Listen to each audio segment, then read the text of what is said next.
Tov à tous et à toutes. Voilà, on démarre. Bezrat Hashem Shuato. Alors, on était arrivé hier et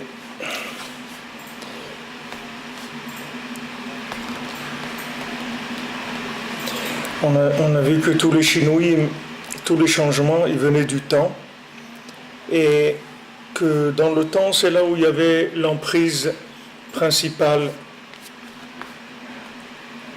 de l'argent, et que l'argent, ça allait être l'élément principal qui était lié au facteur du temps. Comme on a dit, on dit time is money, et c'est vrai pour les gens qui sont dans le time, alors dans le temps, alors la solution unique et idéale, c'est l'argent.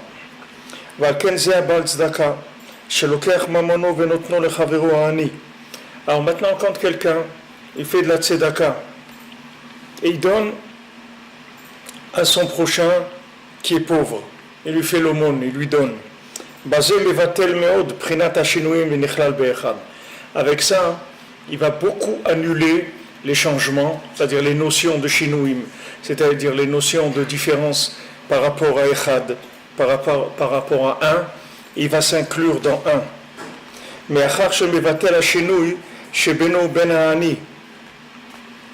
puisque maintenant, qu'est-ce qu'il fait?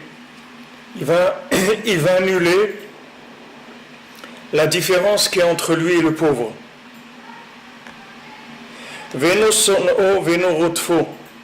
Et il n'a pas de haine contre lui et il ne le persécute pas.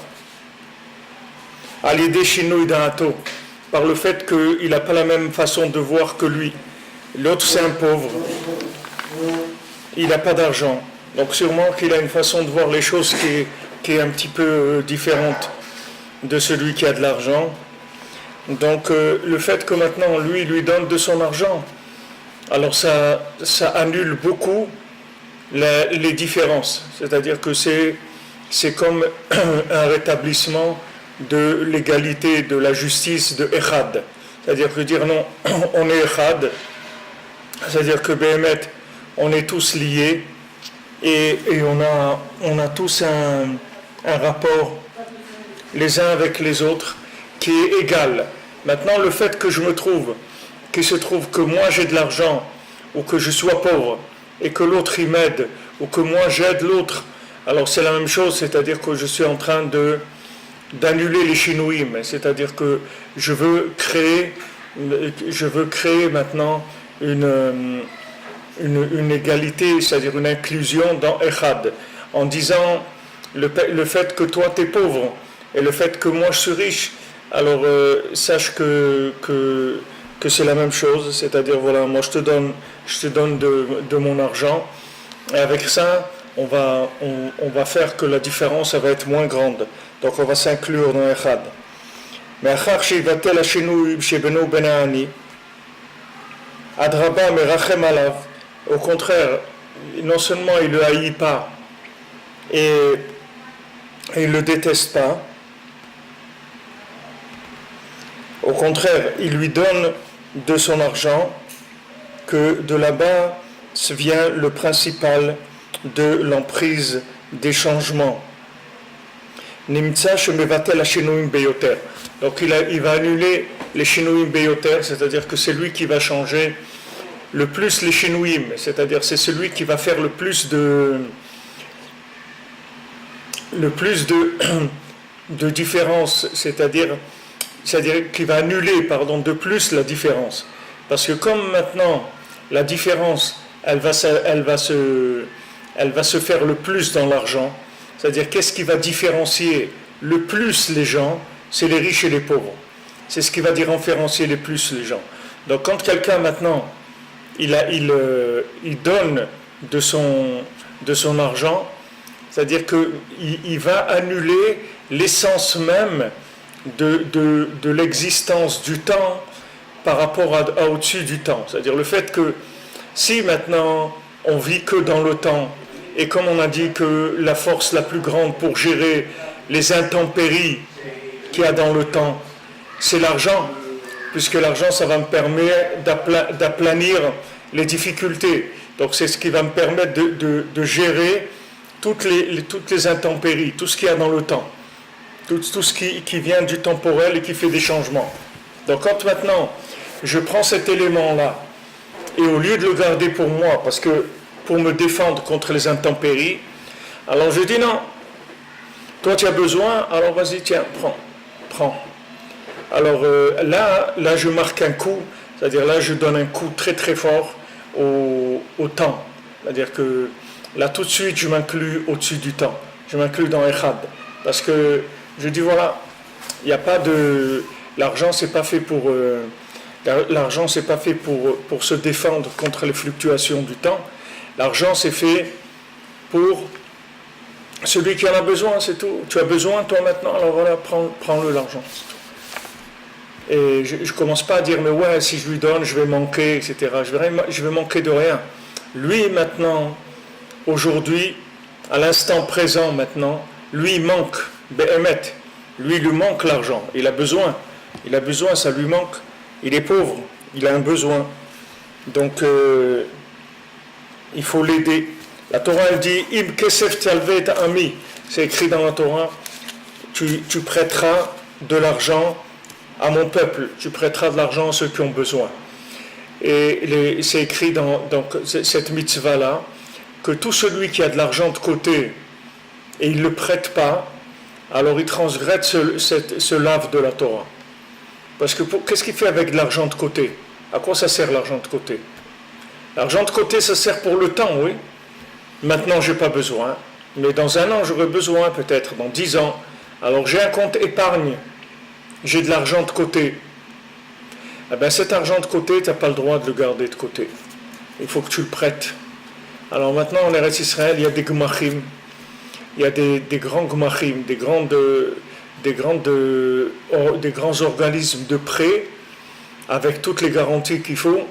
Et on peut placer notre argent là-bas, bien sûr sans intérêt, mais on le place et eux, ils s'occupent de prêter à des gens.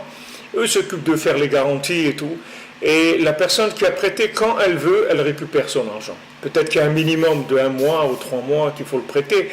Mais en tout cas, il y a des gmachim en Eretz qui ont des milliards. Ils ont des milliards d'argent qui est placé chez eux. Ça fait que la personne, elle a son argent qui fait des mitzvot, c'est-à-dire qu'il utilise que son argent, il est utilisé pour régler les problèmes temporels. Quelqu'un vient, il n'arrive pas à payer son loyer, il va emprunter un gmach pour 1 semaine, pour 2 semaines, pour 1 mois.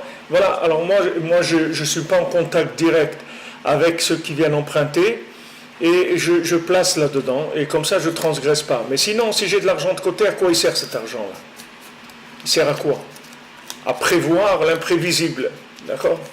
Mais ça, c'est celui qui veut prévoir l'imprévisible, il est tombé complètement dans la notion du temps. C'est-à-dire, il s'est fait avoir par la notion du temps. C'est-à-dire qu'il a du souci, il se fait du souci, il est inquiet pour l'avenir, etc. Il ne sait pas ce qui va devenir, il prend sur lui du souci, alors qu'il n'a pas besoin de se faire du souci. Et c'est Hachem qui l'a... Excusez-moi, j'ai oublié d'éteindre mon téléphone.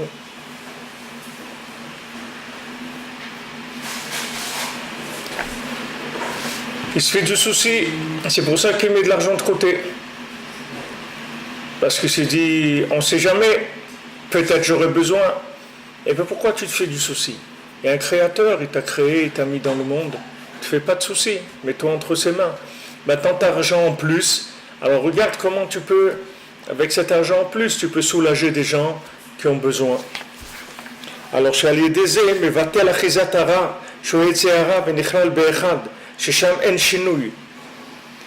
que maintenant, avec ça, il annule l'emprise du mal, qui est le Yetzirah, et il s'inclut dans un, que là-bas, il n'y a aucune différence. Il n'y a aucune différence dans un. C'est-à-dire, quand quelqu'un maintenant, il donne son argent, ou il prête son argent à quelqu'un, il lui montre que voilà, l'argent est là, et l'argent, il est là pour s'en servir, c'est tout. Alors maintenant, moi j'en ai en plus, toi tu n'en as pas. Alors voilà, prends ce que tu as besoin, c'est tout. Voilà, tu as besoin, alors prends. Alors avec ça, il s'inclut dans Echad, il s'inclut dans un, il annule le mal, il annule le Yetzirah, puisque comme on a dit que le Yetzirah il joue avec le temps, donc maintenant ça lui pose un problème au Yetzirah. C'est pour ça qu'on dit la tzedaka les matzil mimavet, que quand on donne de la tzedaka, alors ça sauve de la mort. C'est quoi la mort? C'est le plus grand changement qu'il y a entre la vie et la mort. C'est le plus grand extrême qu'il y a sur terre. Il y a la vie et il y a la mort, c'est deux extrêmes. Alors maintenant, avec la tzedaka, j'annule ces changements-là. Parce que le but de toute la Torah et des mitzvot, c'est de s'inclure dans un. C'est pour ça que la Torah nous a été donnée, c'est pour s'inclure dans un. Et annuler le temps et toutes les différences qui viennent du temps. Afin de s'inclure au-dessus du temps, que là-bas, tout est un. Là-bas, tout est un. Donc, le but de la Torah et des mitzvot, c'est ça. C'est-à-dire que la Torah et les mitzvot, elles ont été données. C'est un guide, si vous voulez, la Torah, que ce soit les 613 mitzvot pour les Béné Israël ou les 7 mitzvot pour les autres nations. La Torah a été donnée comme un guide de connexion au monde supérieur. Celui qui fait les 7 mitzvot de Bnei Noach, ou celui qui fait les 613 mitzvot s'il est juif, alors il est connecté au-dessus du temps. Il est connecté au monde supérieur. Et ça, c'est le but du monde futur. C'est-à-dire que tout soit inclus dans Hachem, dans Echad. C'est pour ça que la tzedaka, de donner, c'est quelque chose de très grand. Et elle compte comme toute la Torah entière. Toute la Torah, elle s'appelle tzedaka. Toute la Torah, elle a le nom de tzedaka. Ou tzedaka tiyelanu. Comme c'est écrit, ça sera une tzedaka pour nous. Et là, ça parle de la Torah. Parce que maintenant, comme la Torah, elle est faite pour annuler les intempéries, c'est-à-dire les changements qui sont relatifs au temps. La Torah, elle est faite pour régler ces changements-là, c'est-à-dire pour les inclure dans Echad. Pour dire que non, il n'y a pas de changement, il n'y a pas d'été, il n'y a pas d'hiver, il n'y a pas de ci, il n'y a pas de haut, il n'y a pas de bas, il n'y a pas de loin, il n'y a pas de près, il n'y a pas j'ai envie ou j'ai pas envie. Tout ça, ça s'inclut dans Echad, dans un. Comme la Torah, elle est faite pour ça. Alors maintenant, la tzedaka, c'est la même chose. La tzedaka, c'est exactement comme la Torah, c'est le même principe. C'est-à-dire que la Torah, elle nous permet, la Torah, elle nous permet de gérer le côté temporel qu'il y a dans le monde. Et donc la Torah, elle va nous donner des mesures, et des mesures de poids, d'espace, de temps, etc. Et toutes ces mesures-là, ce sont des mesures pour affronter les changements de temps, tout ce qui est temporel, tout ce qui est les intempéries de ce monde. Alors la tzedaka, c'est exactement le même principe, puisque la tzedaka, elle va annuler les différences.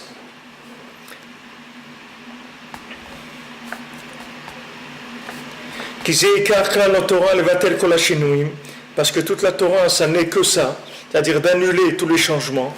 Chez Misham que de là-bas, il y a toute l'emprise du mauvais penchant, ou les kalel be'echad chez Ezochim, allez des tzedaka, de s'inclure dans Echad, dans un, que ça, on peut le mériter grâce à la tzedaka.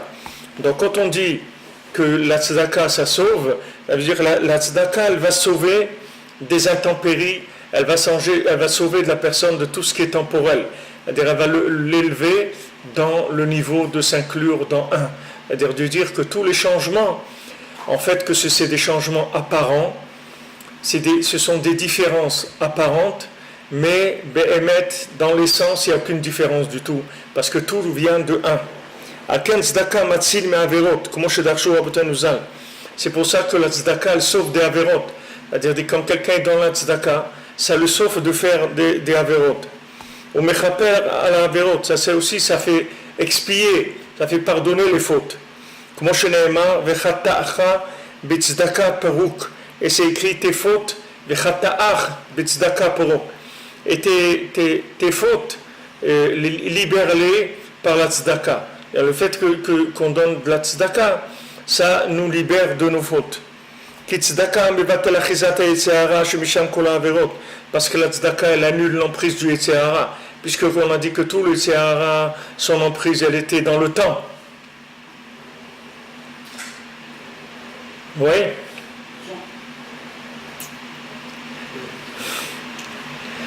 Le Yetzer Hara, toute son emprise, elle est dans le temps. Donc maintenant, si je trouve un moyen pas de tuer le temps, mais de l'inclure dans un, de l'annuler et de l'inclure dans un, donc j'ai annulé toutes les possibilités de changement qu'il y a, puisque j'ai tout inclus dans un. Donc il n'y a plus de changement et il n'y a plus de différence, que ce soit le matin ou l'après-midi ou l'été ou l'hiver ou ça a marché ou ça n'a pas marché, ou il m'a regardé ou il ne m'a pas parlé, tous ces changements-là, ils n'existent plus puisque tout s'est inclus dans Echad. Puisque je sais que ça c'est Hachem, c'est tout, il n'y a rien d'autre. Il n'y a que Hachem. Et si quelqu'un ne me parle plus, eh ben c'est Hachem qui veut qu'il me parle plus. C'est tout. Et si maintenant quelqu'un m'a volé de l'argent, alors c'est Hachem, il veut ça, c'est tout. Alors qu'est-ce qu'il faut faire? Il ne faut rien faire, il faut prier, il faut dire à Hachem, voilà, occupe-toi de moi, c'est tout. Moi je ne sais rien, moi je ne comprends rien à ce monde-là. Moi je ne sais pas comment il marche. Donc moi je fais ta volonté, toi tu t'occupes de mes affaires, de gérer mes affaires.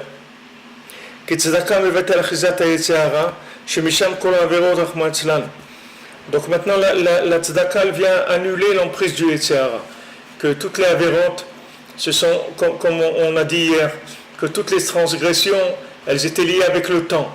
C'est-à-dire toute avéra, elle est liée avec le temps, ou avec l'espace, c'est ça qui fait la avéra. C'est-à-dire la vera, elle a un rapport qu'avec le temps. Si on enlève le temps, la vera, elle n'existe plus. Donc maintenant, quand je donne la tzedaka, j'annule le temps. Donc j'ai annulé la vera. Parce que la façon de voir de chacun est différente de l'autre. Encore plus, la façon de voir d'un riche et la façon de voir d'un pauvre. Parce que toute la pauvreté, c'est quoi? Elle vient de la malédiction qu'Hachem il a fait à Adam Arishon, qui lui a dit, voilà, dans la tristesse, tu vas manger ton pain. D'où ça vient ça? Ça vient du fait que Adam Arishon il a mangé de l'arbre de la connaissance du bien et du mal. Chez Misham, il gabrout kol hashinoim, vechol habilbulim. Donc maintenant, quand Adam Arishon il a voulu comprendre qu'est-ce qui est le bien, qu'est-ce qui est le mal, il a voulu comprendre la différence qu'il y a entre les deux. Alors de là, c'est venu toute l'emprise du Yetzer Hara. Il a fait naître le Yetzer Hara, c'est-à-dire il a amené la notion de mauvais penchant. Parce qu'il a voulu comprendre la différence qu'il y a entre les choses. Il a voulu analyser et comprendre. Alors que normalement, il aurait dû rentrer dans Shabbat, dans la Emouna, et à partir de Shabbat, il aurait eu la solution il aurait pu gérer toutes les différences. Du moment où il se serait inclus dans Shabbat, il aurait eu la force de connecter toutes les différences à Echad. Il n'aurait pas eu de problème. Mais comme maintenant, il a mangé de l'arbre de la connaissance du bien et du mal, et il a dépassé avec ça sa capacité de Echad, c'est-à-dire qu'il a dépassé sa capacité de pouvoir inclure ces différences dans l'unité parfaite. C'est-à-dire que maintenant, il n'a plus la possibilité de comprendre comment c'est possible que maintenant je sois en Israël et que maintenant je dois me plier à ce que les États-Unis disent, et même si ça met en insécurité le pays, alors je dois le faire quand même. Ça veut dire que maintenant je suis dans une situation de différence, de très grande différence. C'est-à-dire qu'il y a des choses qui sont complètement opposées et complètement illogiques et complètement contradictoires. Et cette contradiction-là, elle vient du fait que je ne suis pas attaché à Echad. Mais si j'étais attaché à Echad, alors j'aurais pas de problème. Comme Rabbi Akiva, il dit voilà, il est arrivé, alors il y avait un voleur, il a volé son argent, et après il y a l'âne qui est mort, et après il y a sa bougie qui s'est éteinte avec le ventre, et plein d'histoires comme ça. Et après il s'est rendu compte que tout ça, c'était pour son bien, parce que sinon il y avait des voleurs qui voulaient le tuer. Donc ils auraient vu la bougie, ils seraient venus, ou ils auraient entendu l'âne qui était en train de faire du bruit, il serait venu. Donc il a vu que tout ça, c'est echad, c'est-à-dire qu'il n'y a pas de chinouim. Il n'y a pas pourquoi c'est ça, pourquoi j'ai crevé un pneu, pourquoi on m'a volé mon vélo, pourquoi on m'a un truc. Il n'y a pas de pourquoi. Tout ça c'est echad, c'est tout. Tout c'est echad. Il n'y a pas de chinouille. Il n'y a pas de chinouille. Ça c'est la volonté d'Hachem, c'est tout. On m'a volé mon vélo parce que Hachem il veut me faire cadeau un meilleur vélo. On m'a volé celui-là et je vais avoir un meilleur. Ou je vais avoir une voiture, ou je vais avoir autre chose, ou je vais marcher à pied, c'est bon pour la santé. Ou n'importe quoi, mais ça vient tout de Echad. Il n'y a pas de chinouïm. Toutes ces chinouïm, il faut les rattacher à Echad. Donc Adam Arishon, il est devenu un spécialiste en analyse des changements. C'est-à-dire lui, il a mangé de l'arbre de la connaissance du bien et du mal, et il a commencé à comprendre les différences qu'il y a entre ça et ça et ça, alors que et vivre ces différences en tant que choses qui n'ont pas de rapport avec Echad. C'est ça sa faute. Hachem lui a dit tu ne peux pas manger de ça, tu ne manges pas de ce fruit, mais Hachem ne lui a pas dit que Shabbat il allait en manger. Hachem ne lui a rien dit du tout, il lui a dit ça tu ne manges pas, c'est tout. S'il n'avait pas mangé, 3 heures après il aurait fait kidouche dessus, et la mort elle aurait jamais existé. Il y a beaucoup de choses qui auraient été complètement différentes. La conscience humaine d'Hachem aussi, elle aurait été différente. Il y aurait eu beaucoup de choses qui auraient été complètement différentes. Son corps lui-même, il était transparent, c'était un corps transparent, c'était un corps en lumière. C'était pas un corps comme on a nous avec de la chair épaisse comme ça. C'était tout en lumière son corps d'Adam Arishon. C'est comme ça que l'homme il doit être normalement. C'est-à-dire c'est une créature qui est extraordinaire, l'homme. Tous les anges, tout ce qu'il y avait dans le monde, c'était jaloux de la beauté de l'homme. C'était quelque chose d'extraordinaire ce que c'était Adam Arishon. C'était une splendeur qu'Hachem il a fait. Et le fait que maintenant il a voulu comprendre les Shinouim, ça l'a fait tomber complètement dans la Touma. Puisqu'on a dit que maintenant tout le monde il a été créé pour inclure toutes les choses dans Hachem. Donc maintenant, au lieu de les inclure dans Hachem, il a augmenté les différences par le fait qu'il a fait passer sa compréhension avant sa émouna. Donc il a dit, voyons voir qu'est-ce qu'on comprend. Et quand il a essayé de comprendre, automatiquement, il a vu qu'il y a des différences. Ne me dis pas que ça et ça c'est la même chose. C'est pas la même chose. Ça c'est une chose, ça c'est autre chose. Donc c'est vrai, alors c'est pas la même chose. Alors qu'est-ce qu'on fait avec ça? Si c'est pas la même chose. Si c'est pas la même chose, on va le gérer comme deux choses différentes. Donc ça on va le gérer comme ça on va le gérer comme ça. Mais si tu sais que ces deux choses-là, c'est Echad, ça vient d'Hachem, ça vient de l'unité d'Hachem. Et uniquement dans l'apparence de ce monde, quand ça rentre dans le temps, ça prend une manifestation dans laquelle il y a une différence, et peut y avoir même une opposition, des éléments qui sont opposés. Des fois c'est comme ça que les gens, il y a quelques années, on avait organisé un groupe d'hommes et de femmes pour aller à Ouman. Alors il y avait un homme qui était célibataire et une femme aussi célibataire qui était dans ce voyage-là. Alors tout le voyage ils se disputaient sans arrêt, mais grave quoi, ils se disputaient très très grave. Tellement grave que l'année d'après, quand le monsieur il a voulu revenir, il a demandé, il a dit est-ce que cette femme-là elle vient? Si elle vient, je ne fais pas le voyage, je ne vais pas. Tellement c'était grave, c'est-à-dire ils sont vraiment disputés, ils sont de la haine, terrible. Ok, alors quelqu'un lui a dit écoute, tu ne vas pas quand même ne pas aller à Ouman parce que cette femme elle va. Mets-toi dans un coin dans le bus et c'est tout, tu n'es pas obligé de lui parler ni rien. Bon, ils l'ont convaincu, il est venu à Ouman. Alors, en rentrant de Ouman, ils se sont mariés, ces deux-là. C'est-à-dire qu'ils étaient faits l'un pour l'autre. Mais comme eux, ils étaient tellement à l'envers par rapport à ce qu'ils étaient, leur identité, que leur façon de s'approcher, c'était avec les frères ennemis. C'est-à-dire ils étaient en opposition totale. Mais cette opposition totale, comme moins par moins ça fait plus, c'est la même chose. C'est-à-dire ils étaient opposés parce qu'eux-mêmes, ils n'étaient pas eux-mêmes. Donc ils vivaient le contraire de ce qu'ils étaient. Donc ils ne pouvaient pas se reconnaître. Ils ne pouvaient pas se reconnaître, ils ne pouvaient même pas, ne pas pouvoir se voir, cette personne, je ne peux pas la voir, pas me la sentir, etc. Mais souvent, vous verrez dans la vie que les gens qui vous apporteront le plus, c'est les gens avec qui vous avez le plus de problèmes de rapports. C'est-à-dire vous avez les rapports les plus comme on dit, conflictuels, voilà, les plus conflictuels, c'est ces gens-là qui vous apporteront le plus. Parce que les gens qui sont comme vous, les gens qui vous caressent et tout, ces gens-là, jamais ils vont vous faire grandir. Rabbeinu lui a écrit une lettre à son frère qui s'appelait Rav Chaikel, Alama Shalom. Rabbeinu lui a écrit une lettre, c'est au début des lettres qu'il y a dans Alim la Troufa, au début il y a des lettres, de quelques lettres que Rabbeinu a écrites à son frère, au Chassidim, pas beaucoup, 4-5 lettres maximum. Alors là-bas il lui dit, j'ai très mal de toute l'opposition qu'il y a contre toi, de tous ces gens-là qui se sont mis contre toi, qui te font souffrir et tout. Mais sache que toute cette douleur que tu passes, toute cette souffrance-là, c'est rien que pour te faire grandir. C'est uniquement pour ça. Et eux, ils sont tellement méchants que s'ils savaient qu'avec ça, ils te faisaient grandir, ils ne s'opposeraient pas à toi. Mais ils ne savent pas qu'ils sont en train de jouer un jeu que toi, tu vas sortir gagnant de ça. C'est-à-dire que maintenant, ils vont s'opposer à toi. Et avec ça, tu vas gagner.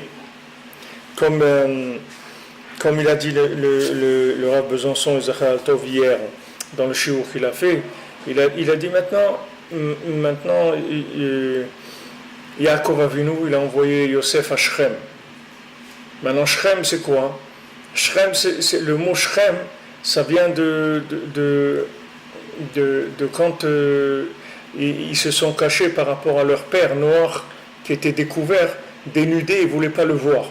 Donc ils ont mis sur leur épaule, ils ont mis un talit, un vêtement, comme un drap, un rideau, pour ne pas voir la nudité de leur père. Alors l'épaule, ça se dit Shrem. Alors c'est de là où vaut le mot Shrem.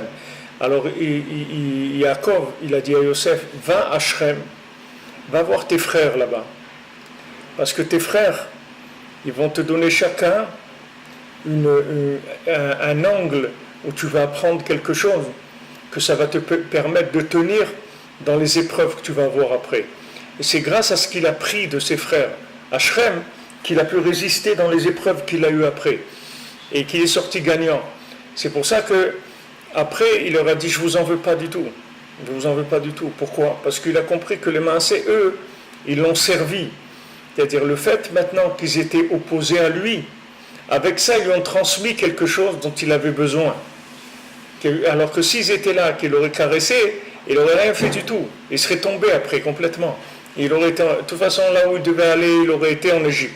Que ce soit pas avec ses frères, il aurait été catapulté par une autre façon. Mais il serait arrivé là-bas. Mais la différence, c'est qu'il serait tombé. Parce qu'il n'aurait pas eu les moyens de résister aux épreuves qu'il allait avoir après. Alors nous, c'est la même chose, c'est-à-dire que maintenant, on a des shinouïm dans le temps. Les shinouïm, les plus grands shinouïm, il te dit qu'il y a, c'est le riche et le pauvre. Maintenant quand on dit en aniyut laminada, c'est-à-dire la pauvreté, c'est la pauvreté mentale. Donc maintenant, tu vas être confronté tout le temps à des gens qui comprennent rien par rapport à ce que tu veux leur expliquer. Tu vas voir des gens qui sont dans un autre monde, tu vas vouloir discuter avec eux. Tu vas dire, mais il est complètement à l'ouest. Bon, non, mais il ne comprend rien. J'essaie de lui expliquer. Quelqu'un il m'a dit. C'est pour ça aussi, je pensais par rapport à quelqu'un qui m'a envoyé cette nuit des messages. Il m'a dit, j'ai beaucoup de peine parce que. Il m'a dit, c'est quelqu'un qui n'est pas juif, mais il n'est pas juif officiellement, mais il est très très attaché à Hachem. Il fait de Bodédou tous les jours. Il est très attaché à Rabbeinu et tout. Et il a choisi de travailler avec des juifs. Quand il y a une possibilité de travailler avec des juifs, alors il travaille avec des juifs. Et il ne comprend pas, il voit des juifs assimilés. Et des gens, ils ne veulent rien entendre de ce qui est spirituel et rien. Ils sont assimilés terribles. Il y en a qui sont même des homos, des trucs terribles. Des trucs terribles. Alors il ne comprend pas. Il me dit, mais comment des juifs comme ça, ils sont. Mais les Maasé, il faut que vous sachiez que les non-juifs, aujourd'hui, qui ont été touchés par la conscience d'Hachem et par la conscience du tzaddik, leur but, c'est de ramener les juifs à Hachem. C'est ça leur but. C'est ça leur but. Le but des non-juifs qui découvrent la Torah, qui découvrent Rabbeinu, leur but, c'est d'aller voir les juifs et leur dire: qu'est-ce que tu fais, mon ami? Qu'est-ce que tu fais? Où tu es? Tu t'es perdu. Comme il disait, il chantait Raïké, Saktiété pauvre malheureux. Il chantait Saktiété pauvre malheureux. Où est-ce que tu étais, pauvre malheureux? Il va voir un juif, il lui dit: mais où tu es? Où tu es? Tu t'es perdu complètement, mon ami. Tu t'es complètement perdu, mais réveille-toi. Tu es complètement perdu. Viens chez moi à la maison, viens. On a ici quelqu'un qui était avec nous aussi longtemps et qui a fait tchouva et tout. Ben c'est un goy qui lui a fait faire tchouva. Il a dit: quoi? Toi, tu es juif, tu viens chez moi vendredi soir. Il lui a acheté le vin kasher et dit: tu fais kidouche. Et il lui a fait faire tchouva. Le goy, il lui a fait faire tchouva. Il a dit: quoi, un juif, tu te comportes comme ça? Ça c'est le tachlit des chinouyim, c'est les chinouyim les plus grands qu'il y a. C'est-à-dire qu'un goy, il est touché par la conscience divine, la connaissance du tzaddik, et un juif, il est perdu. Un juif, il s'est perdu complètement. Alors Rabbeinu, il dit que tout ce qui est opposition, sache que c'est pour te faire grandir, c'est tout. Le Yetzer Hara, c'est pour te faire grandir. Les gens qui vont s'opposer à toi, c'est pour te faire grandir. Il faut que tu le saches, il faut que tu l'acceptes, et il faut que tu sois joyeux de ça. Parce que quand on veut faire grandir quelqu'un, on est obligé de le presser un peu, ou de l'oppresser un peu pour qu'il cherche des ressources à l'intérieur, qu'il a puisé comme on dit, qu'il a cueillir dans ses économies. Lui, il ne veut pas utiliser ses économies, il les garde de côté. Maintenant, on veut qu'il puise dans ses économies. Alors on va l'appauvrir. Comme ça, il n'a plus rien. Qu'est-ce qu'il est obligé de prendre dans ses économies? Et il va découvrir qu'il a des économies à l'intérieur de lui-même, qu'il a des forces extraordinaires. Mais pour découvrir ses forces, il est obligé d'avoir l'opposition. Rabbeinu, quand il est venu en Eretz Israël, quand il est rentré après en Ukraine, il leur a dit: je vous ai amené un cadeau d'Eretz Israël. Ce n'était pas des borékas qu'il leur a amené. Il leur a amené de la machloket. Il dit: je vous ai amené l'opposition. Vous allez avoir, maintenant il va y avoir des gens qui vont s'opposer à vous, ils vont vous rendre la vie amère, ils vont vous persécuter, ils vont vouloir vous faire du mal. Et tout ça, c'est parce que vous allez faire naître de vous le bien qui est en vous. Ce bien qui est en vous, il ne peut pas sortir autrement. Tu ne peux pas sortir autrement. Le bien, il ne va jamais sortir s'il n'y a pas d'opposition. Les gens qui essayent d'éviter à chaque fois les conflits, c'est des gens qui ne vont jamais grandir.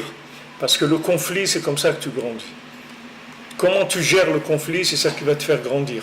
Parce que tu vas être obligé de chercher des ressources à l'intérieur de toi-même que tu ignorais complètement. Puisque maintenant, les ressources avec lesquelles tu vis normalement, ça ne suffit pas. C'est comme si tu as une voiture, maintenant tu roules normalement, mais maintenant tu ne roules plus normalement, tu es rentré dans de la vase. Ou la voiture elle est rentrée dans de la neige. Et maintenant tu essaies de tourner, de rouler normalement, les roues elles glissent, elles n'arrivent pas, ou elles sont dans la vase, elles ne peuvent pas sortir.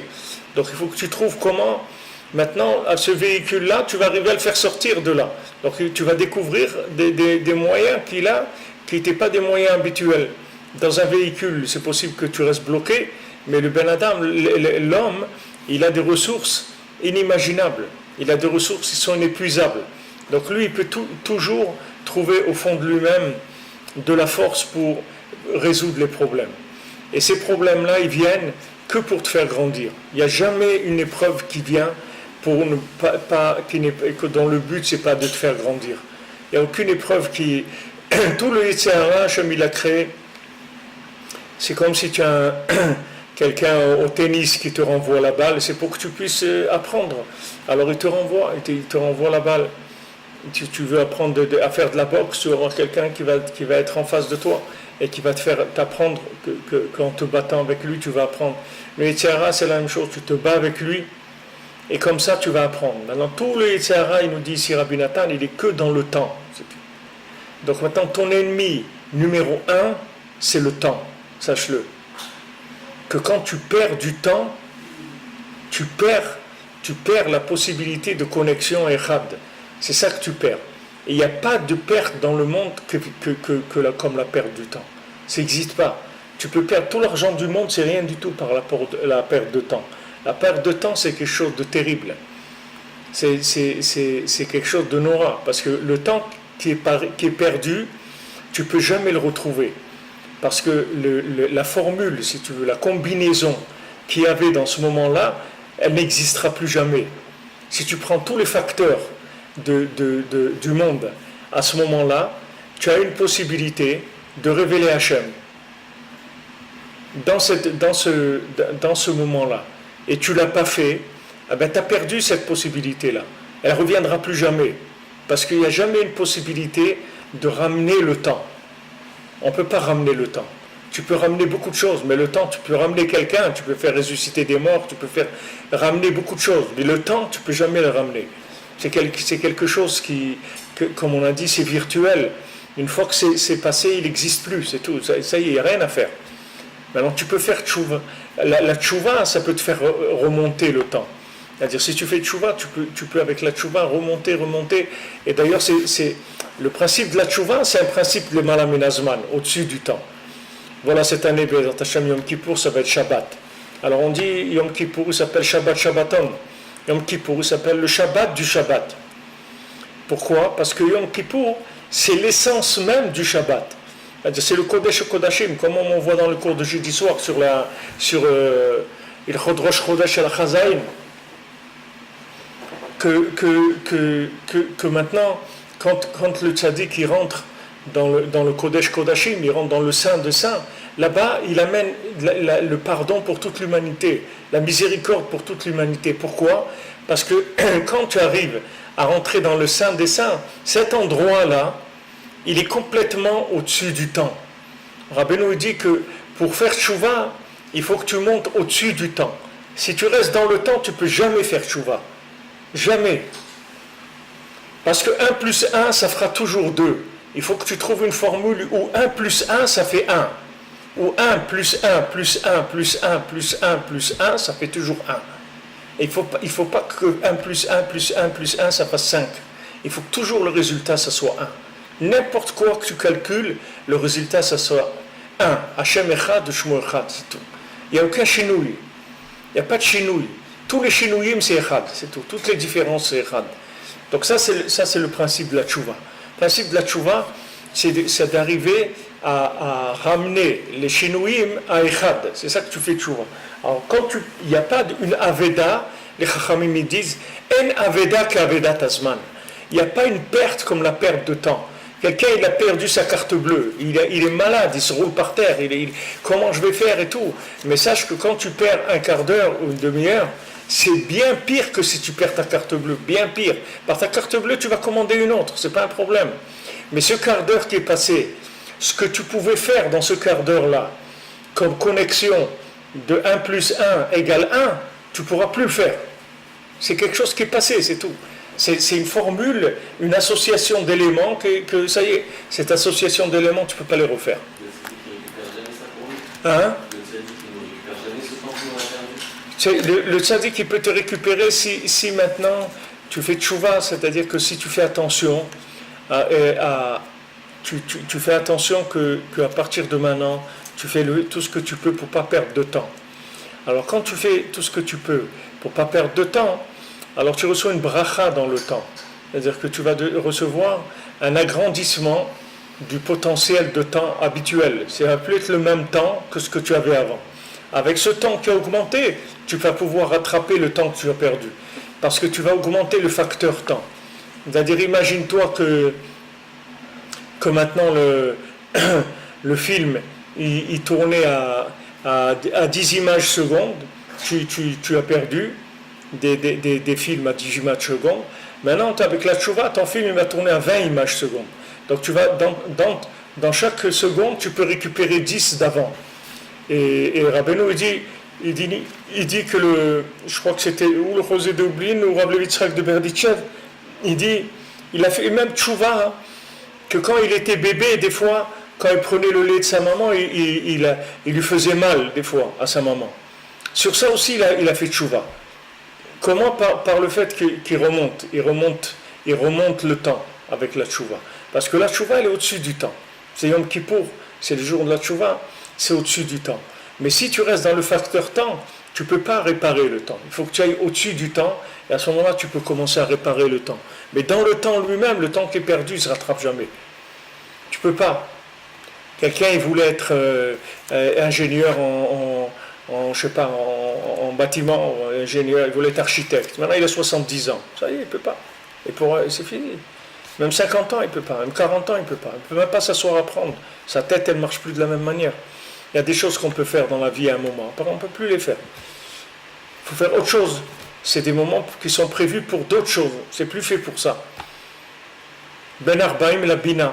Quand tu arrives à 40 ans, c'est pour avoir de la Bina. C'est plus pour avoir de la Chokhma.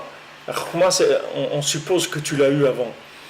La connaissance, la sagesse. Et maintenant, qu'est-ce que vous avez fait pendant l'été? Vous avez dansé, elle va chanter maintenant. Vous avez chanté, elle va danser maintenant. Donc, elle m'a la sorte. Qu'est-ce que tu vas faire? Qu'est-ce que tu voulais dire? C'est passé? Non, c'est bon? C'est bon? C'est cadré? C'est pas en deux quoi. Ouais, voici, si vous posez des questions. Rabbi Nathan, il fait un lien avec. Il y a Ani, il y a Hachir. Et il dit que l'Ani, ça vient du Savon Tochena, qui vient de la Khat du Kheta Adam Rishon. Mais ça veut dire qu'Ani, c'est pas bien. Ça veut dire qu'Hachir, si le Hachir, c'est l'inverse de Ani, ça veut dire Hachir, c'est bien. Ouais, c'est bien d'être Hachir. Parce que normalement, Ben Adam, il a été créé pour être Hachir, il doit être Hachir. Le Hachir, il va avoir des épreuves qui ne sont pas simples. D'ailleurs, la Khachamim, ils disent l'épreuve Hachir est plus difficile que la vie. Oui, mais c'est une épreuve de temps. Mais si tu es un vrai. Si tu es un vrai Hachir, tu n'as pas. C'est du Kesef, c'est au littéral. Ouais. C'est Hachir et la Bada, du Moshe Rabbeinu, il était très riche. Rabbi Yehuda Hanassi, il était très riche. C'est des gens qui étaient très riches. Et Rabbeinu dit tous ceux qui doivent que la Torah elle est passée par leurs mains. Alors ils ont été très riches. Ils avaient besoin de cette richesse pour la Torah, pour pouvoir faire en sorte que la Torah elle passe par leurs mains. Mais ça c'est encore la même chose. C'est pas la richesse vue et corrigée par un pauvre. Parce que nous quand on parle de richesse, on parle comme un pauvre qui parle de la richesse. C'est-à-dire que maintenant quand tu prends un retardé mental, comment il voit l'intelligence, c'est l'intelligence vue par un retardé mental. Mais si tu parles d'intelligence vue par un homme intelligent, c'est autre chose. C'est-à-dire que maintenant, nous, quand on voit la richesse pour nous, c'est la solution pour résoudre nos problèmes du temps, d'accord? Nos problèmes qui sont liés au temps, résoudre les intempéries du temps. Okay? Oui, c'est-à-dire pour nous, l'argent, c'est quelque chose qui va nous permettre de résoudre beaucoup de problèmes. D'accord? Mais les tzadikim, l'argent, c'est pas du tout cette optique-là qu'ils ont de l'argent. L'argent, c'est pour eux, c'est une énergie spirituelle. C'est pas un moyen de lutter contre Hachem. Tu vois? Donc eux, ils ont besoin de cet argent-là. Rabbeinu, il a dit dans ses Purim Asiyot au début. Il dit que le tzaddik, il a besoin de tout l'argent du monde, il a besoin, le tzaddik. Et je vous l'ai dit plusieurs fois dans les Shiurim, si aujourd'hui on avait, par exemple, l'argent de Bill Gates, super ce que Bill Gates il nous dit, voilà, il vient, il dit, voilà, Centre Breslev et tout, j'ai rêvé et tout, il faut que je vous donne, j'ai 80 milliards de dollars, je ne peux pas tout vous donner, mais je vais vous donner 79. Je garde 1 milliard pour moi, ça me suffit largement, je vous donne 79 milliards de dollars. Maintenant, si tu reçois une somme d'argent comme ça, alors tu vas faire bondir l'humanité vers un tikkun beaucoup plus grand. Tu vas pouvoir acheter des chaînes de télévision, diffuser Rabbeinu, faire des écoles entières où tu vas apprendre aux gens. Partout où tu vas enseigner dans les gares, dans les aéroports, dans la rue, partout, tu vas utiliser tous les moyens de communication possibles au monde pour essayer de transmettre le tzaddik à l'humanité. Donc, si tu avais un moyen, ce moyen-là, il te permettrait de diffuser le tzaddik. Mais c'est pour ça que c'est pour ça que Bill Gates il n'arrivera pas chez toi, parce que le Yetzer Hara il ne laissera jamais arriver chez toi. Et s'il veut arriver chez toi, il le tuera avant. Il ne faut pas qu'il arrive chez toi, parce qu'il sait que c'est très dangereux. C'est très très dangereux. S'il arrive chez toi, tu risques de faire des changements qui vont être très embêtants pour l'humanité. Donc l'argent dans l'humanité, c'est vu comme quelque chose qui va lutter contre les différences qu'Hachem il a mis en place. Donc c'est l'opposé de la volonté d'Hachem. Hachem il a mis ces différences pour que ces différences-là, tu les attaches à un. Et maintenant les gens ils vont utiliser l'argent pour résoudre le problème des différences sans les attacher à un, en les attachant à l'argent, c'est-à-dire en prenant l'argent et avec l'argent résoudre ces problèmes-là. Donc c'est l'inverse de la volonté d'Hachem. Donc c'est pour ça que la tzedaka c'est un très grand tikkun. C'est un très très grand tikkun par rapport au Yetzer Hara. Rabbi nous dit que ça sauve l'hommage du Yetzer Hara. שבשם יתגברו את כל השינויים, כל הבלבולים, מבחינת לאט החרב המתפרת. Donc ça c'est la lame de l'épée qui se retourne. C'est-à-dire il y a une épée qui se trouve à l'entrée du paradis et que cette épée elle tourne tout le temps, elle est comme ça, elle tourne tout le temps. Et les âmes qui passent là-bas, cette épée elle tourne, elle les envoie là où il les envoie. Tu as des gens qui sont nés goy, mais c'est pas des goy, c'est des juifs, c'est pas des goy, mais ils sont nés goy parce qu'ils sont passés par cette épée les envoyait au bout de la terre, elle les envoyait dans un autre endroit. Mais eux c'est pas des goy, c'est des juifs. Seulement l'épée elle les a inversés. Et comme ça, les gens ils ont été inversés dans ça, ils ont été versés dans leur métier, ils ont été versés dans beaucoup de choses. Ils ont été inversés dans leurs partenaires, dans leurs zivougs aussi. Il y a des gens qui ont leur zivougs il est à l'envers complètement. C'est-à-dire ils commencent par se disputer toute la journée et avant d'arriver à s'aimer. Là, d'abord ils se disputent et ils ont des histoires, ils n'arrivent pas à s'entendre et trucs et tout, parce qu'ils sont passés par cette épée-là. Que cette épée c'est une épée d'inversion. Et donc à l'inverse, que les éléments ils sont pas à leur place. Donc après il faut que la personne elle passe toutes sortes d'épreuves pour se retrouver sa place. Et c'est pas évident. Il y a beaucoup de gens qui n'y arrivent pas.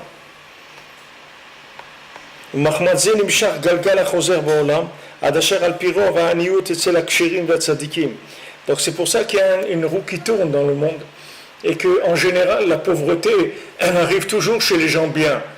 C'est-à-dire que chez les tzadikim, les gens qui sont des tzadikim, des gens qui sont kshérim, qu'avec leur argent ils vont diffuser la Torah ou ils vont donner à manger aux pauvres et tout, alors ces gens-là ils sont pauvres parce que justement c'est des gens qui ont la possibilité de régler les différences avec Echad, par l'inclusion dans Echad. Donc eux ils vont être embêtés avec la parnassa. Et la richesse elle est chez les mécréants et des gens qui ne sont pas cachers, c'est eux qui ont la richesse.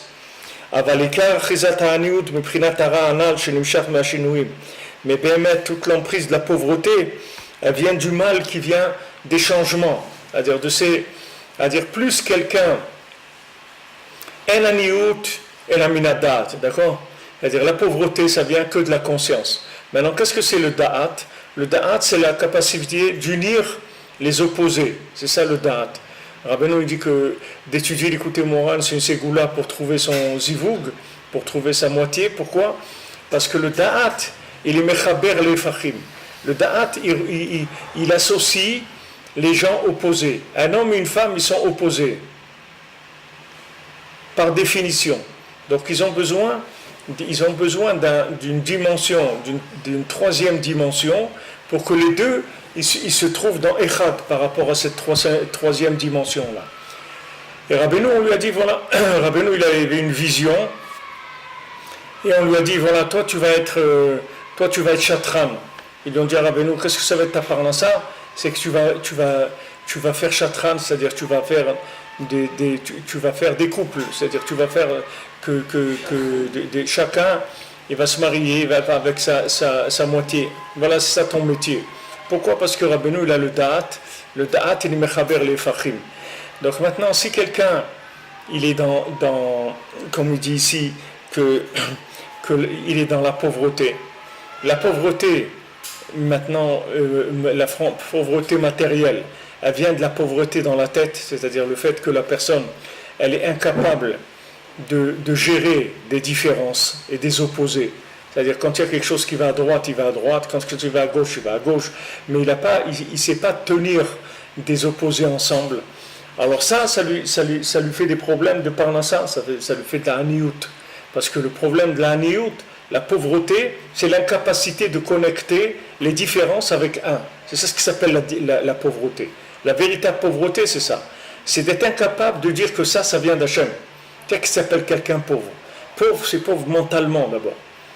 C'est-à-dire pauvre, ça veut dire qu'il n'arrive pas à comprendre comment ça c'est Hachem qui veut ça. Comment maintenant au monde du temple, nous, l'homme Israël, c'est à lui, Jérusalem, c'est à lui l'endroit du Beth Amikdash, c'est Hachem qui nous l'a donné, on n'a pas le droit d'aller là-bas. Et des gens qui n'ont rien à voir avec ça, ils ont le droit d'aller là-bas. Alors ça lui pose un problème, ça lui pose une question. Il a une question, pourquoi? Parce que mentalement, il est pauvre. Mais si mentalement, il était riche, ce n'est pas une question pour lui.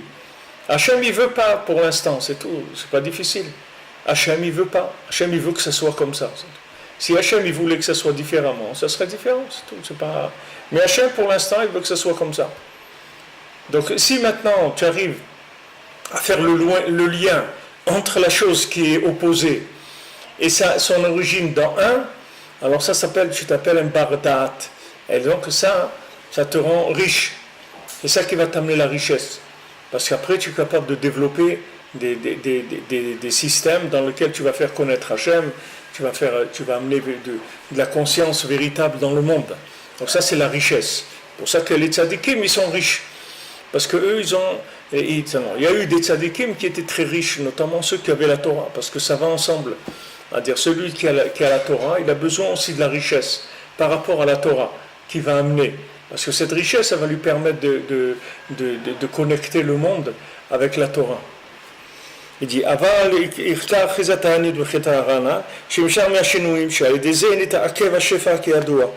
donc maintenant la personne elle est en train de se battre avec des éléments en bas pour essayer de gérer des différences, et elle prend les choses comme étant différentes. Elle les prend pas comme étant venant de Echad. Qu'est-ce que ça fait ça? Ça lui bloque le Shefar d'en haut. C'est-à-dire qu'au lieu que ce qui doit lui revenir d'en haut, ça lui vient pas. Pourquoi? Parce que maintenant il est en train de jouer avec les éléments d'en bas. C'est-à-dire lui, qu'est-ce qu'il fait? Il jongle avec les différences. Comme il jongle avec les éléments différents, qu'est-ce qu'il fait? Il bloque ce qui doit venir de Echad. Hachem maintenant, lui, il va te donner ta parnassa. Parce que Hachem, il t'a créé, il t'a donné ta santé, il t'a donné que ton cœur il marche, ton foie il marche, ces trucs. Pourquoi il ne va pas te donner parnassa? Il va te donner parnassa. Mais si maintenant tu t'isoles d'Hachem, c'est-à-dire tu te déconnectes et tu gères le monde comme des éléments indépendants, tous les éléments qui viennent à toi, tout ce qui se passe avec toi tous les jours, tu le gères comme des situations indépendantes, tu ne les attaches pas à Echad. Donc maintenant, ce qui devait venir à toi de Echad, ça ne te vient pas, c'est tout. Ça reste en haut, c'est bloqué. Tu es très riche, mais en haut, pas en bas. Ça ne descend pas en bas. Pourquoi? Parce que tu ne fais pas la connexion avec en haut. Parce que si maintenant, toutes les différences qui se présentaient à toi dans ta vie, tu disais tout le temps, ça c'est Echad. Comme l'Alakha, elle te dit, il faut s'habituer à dire que tout ce qu'Hachem il fait, c'est pour le bien. C'est-à-dire de dire que tout ça vient de Echad et tout est bien. Alors si maintenant tu ne t'habitues pas à dire ça, ton shefa il est bloqué. Parce que d'en haut, on a prévu, c'est-à-dire ton abondance qui doit te venir, ça va te venir. C'est prévu d'en haut déjà.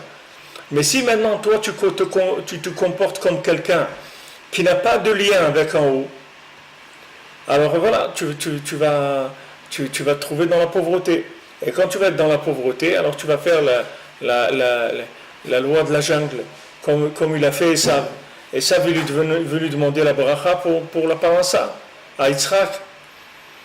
Alors Yitzhak, il a dit, je peux pas. Il est venu Yaakov, il a tout pris déjà. Il dit quoi, tu n'as pas laissé une bracha pour moi? Il dit, il n'y a pas, il a tout pris ton frère. Après il a pleuré, il a insisté. Alors Yitzhak lui a dit, voilà, je vais te donner l'épée. Tu vas vivre avec l'épée. Alors comme on a vu ici, cette épée c'est quoi? C'est l'épée qui se trouve à l'entrée du Gan Eden et qui fait inverser les choses. C'est-à-dire il lui a dit, toi, tu vas vivre de l'inversion. C'est la seule chose qui peut te faire vivre. Fais attention, entretiens l'inversion, parce que sinon tu ne pourras plus vivre. Donc tout ce que vous voyez, la haine qui est entretenue dans le monde, sur les réseaux sociaux et tout ça c'est financé par Esav. C'est Esav qui paye tout ça. C'est Esav qui finance le terrorisme. C'est Esav qui fait tout ça dans le monde. Pourquoi? Parce que lui, il ne gagne que de ça. Lui, si les gens ils sont béchalom, il est mort, Esav, c'est fini. Parce que lui, il gagne. Regardez, je vous donne un exemple. Avant, vous vouliez acheter quelque chose. Alors vous allez dans un magasin. Ok, le gars il a son magasin, il est dans votre ville, dans votre quartier. Vous allez au magasin. Vous allez acheter le truc. Maintenant, lui, il achète son truc 10 euros. Ok, il vous le vend 50 euros. Ok.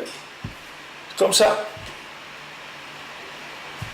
Maintenant, il y a de la communication, il y a Internet, ok?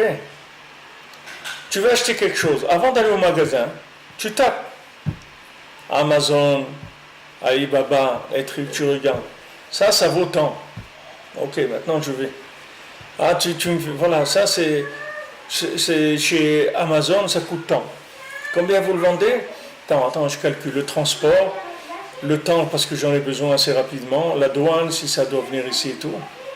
Je vois si ça vaut la peine ou ça ne vaut pas la peine.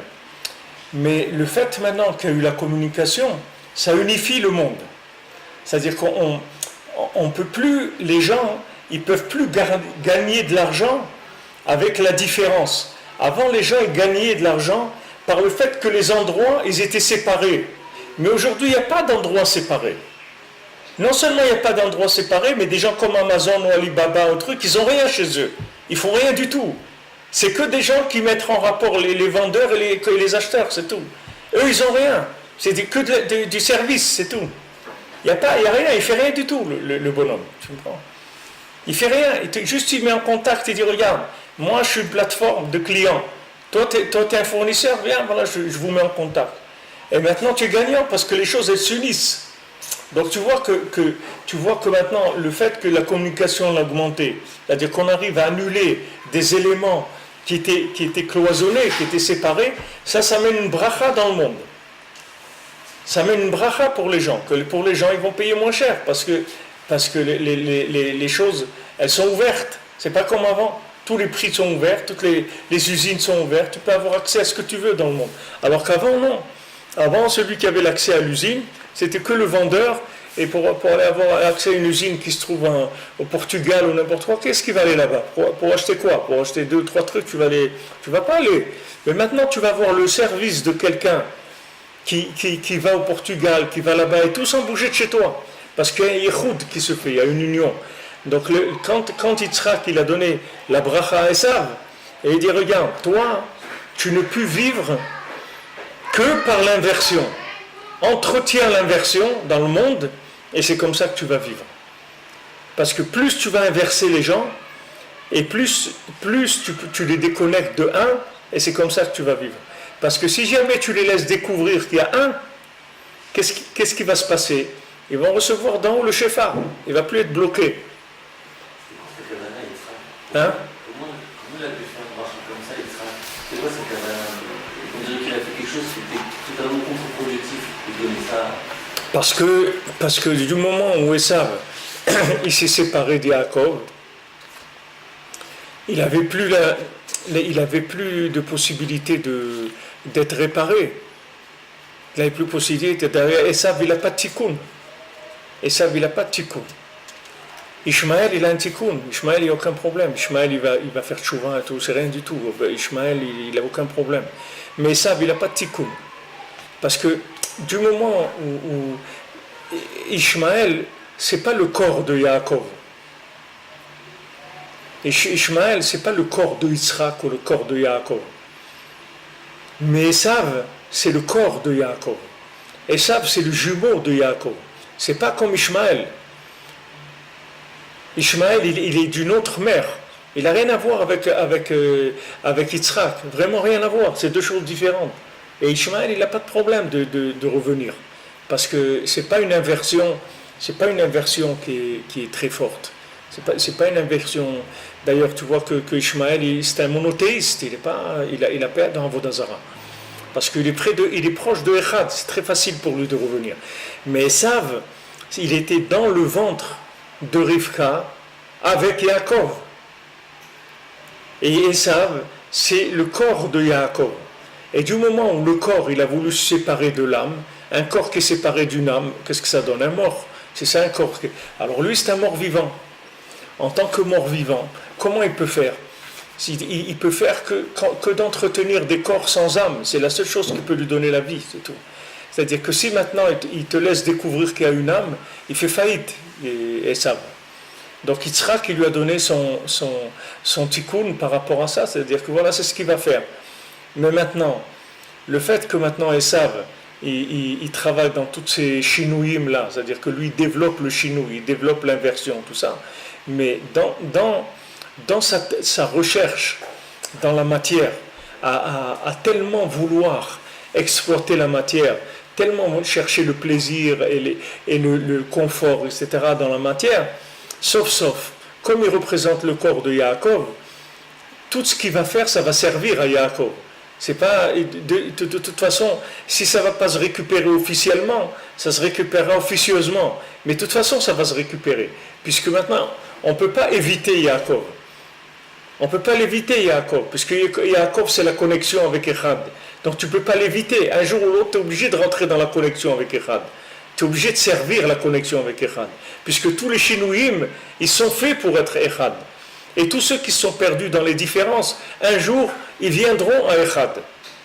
Il n'y a pas Un jour, Mashiach, il va venir, il va aller parler à quelqu'un à Rome, au Vatican, tout, il va lui dire, regardez, c'est comme ça, et tu vas voir que là-bas, le pape, il va se rendre compte que oui, c'est comme ça, c'est tout.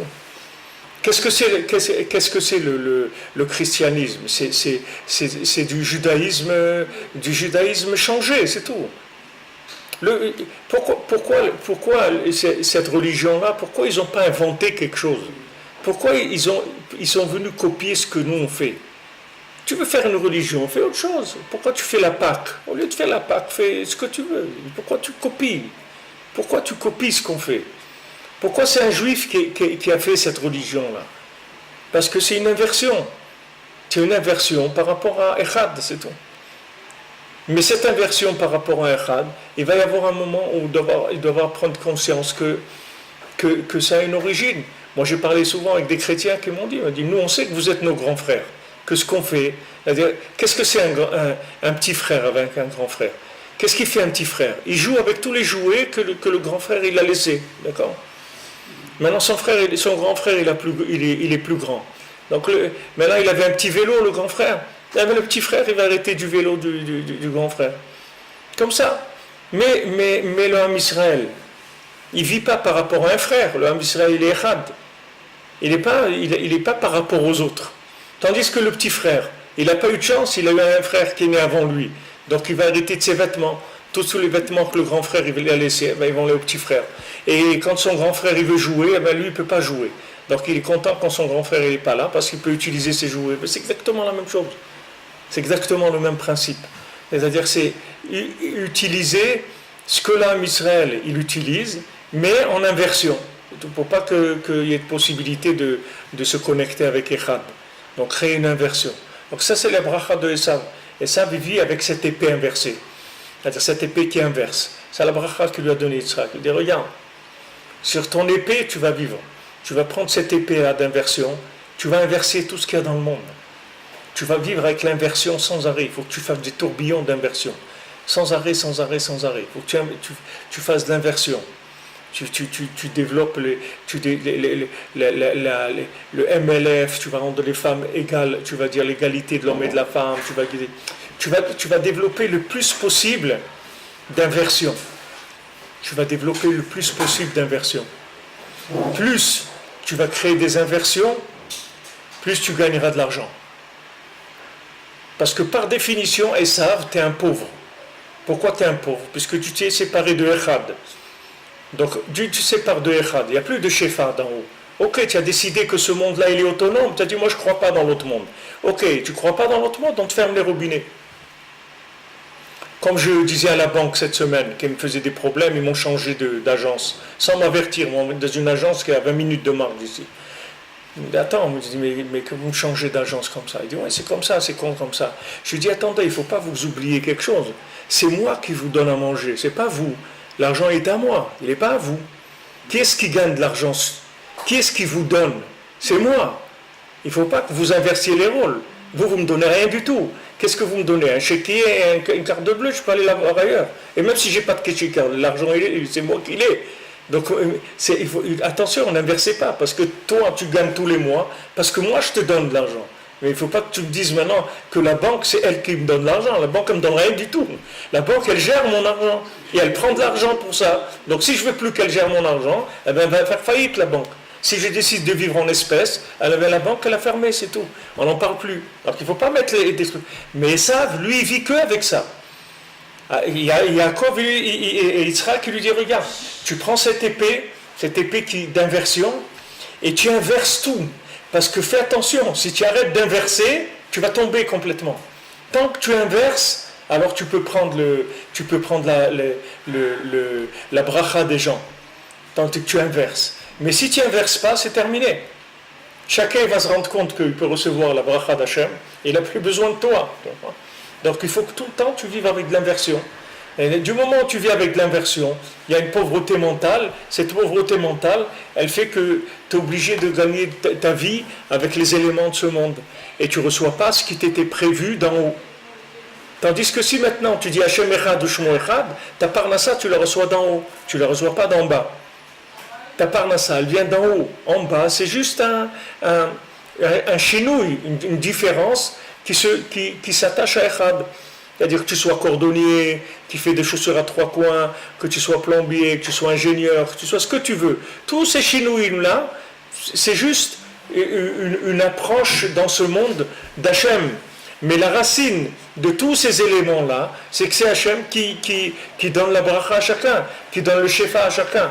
Maintenant, tous ces chenouilles, toutes ces différences, il faut les tâcher à Echad. Mais si maintenant ces différentes, tu les gères en tant que différence autonome, alors ça, c'est la définition de la pauvreté. Alors du moment où maintenant, toi en tant que Esav, tu ne veux pas t'attacher à Yaakov, tu renies Yaakov, tu dis moi jamais je deviendrai le serviteur de Yaakov. Ok, tu ne veux pas être le serviteur de Yaakov, tu as une seule possibilité, c'est l'inversion, c'est tout. Il n'y a pas d'autre possibilité pour toi. Tu prends ton épée, tu inverses tout. Donc tu verras que tout ce qu'il y a dans le monde comme conflit dans le monde entier, c'est tout Esav qui fait ça. Ça n'existe pas des conflits dans le monde où Esav il n'est pas dedans. Ça n'existe pas. Tous les conflits qu'il y a dans le monde, c'est Esav qui les fait. Parce qu'il ne peut pas vivre autrement. Parce que s'il n'y a pas de conflit, il est mort Esav. Il ne peut plus vivre. Parce qu'il n'a plus rien inversé. Il faut qu'il inverse tout le temps, qu'il mette des gens en opposition. C'est de ça qu'il vit. Quand il oppose deux personnes, il gagne, tu vois, comme les matchs là, les gens ils misent. Sur celui-là, il va gagner. Mais si les deux disent on ne veut pas se battre, mais c'est fini, les gens rentrent chez eux, il n'y a pas de parnassa, tu prends. De quoi ils gagnent? Parce qu'il y a deux bonhommes qui veulent se battre. Alors lui, il parie sur celui-là, l'autre il parie sur l'autre. Après il gagne. De ça, il gagne. Et ça, il vit que de ça. L'inversion, c'est pas plutôt Lavan? Quoi? C'est pas Lavan l'inversion et Esav le conflit? Non, Esav, Lavan, c'est pas le frère d'Yaakov. Lavan, il n'était pas dans le ventre de Rivka. Lavan, c'est le concept mystique c'est la mystification d'Esav. C'est la religion d'Esav, mais c'est pas Esav. Esav, c'est un corps qui s'est séparé de l'âme et qui veut vivre en tant que corps autonome. Donc pour ça, il a besoin de fabriquer des corps comme lui. C'est que comme ça qu'il peut vivre. En disant aux autres, vous êtes des corps, tous des corps. Mais si jamais tu découvres que tu es une âme et tu veux vivre en tant qu'âme, il te tue. Et ça, il ne peut pas laisser passer ça. Impossible. Parce que c'est la mort pour lui. S'il y a des âmes, ils reçoivent la lumière, la lumière et la bracha d'en haut. Il n'a pas besoin de la recevoir d'en bas.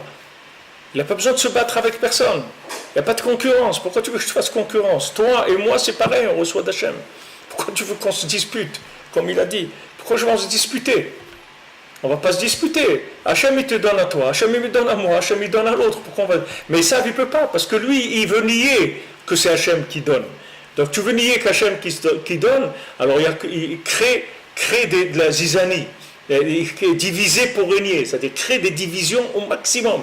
Au maximum, créer des conflits. Créer des conflits entre les gens. Et toi, tu vas tirer des deux. Tu vas gagner des deux. Tu vas prendre des deux. Parce que chaque conflit, ça te fait exister. Chaque fois qu'il y a des conflits, tu vas sortir gagnant. Mais si les gens ils disent on veut plus se battre, mais tu vas voir que ça ne marche pas comme ça. Et combien d'affaires qu'il y a comme ça, où tu verras derrière combien de livres ils ont été écrits sur ça. Comme quoi les trucs du 11 septembre, c'est les Américains qui ont fait ça. Comme quoi des attentats terribles qu'il y a eu dans le monde, c'est eux qui ont fait ça. C'est le CIA, le FBI qui a fait...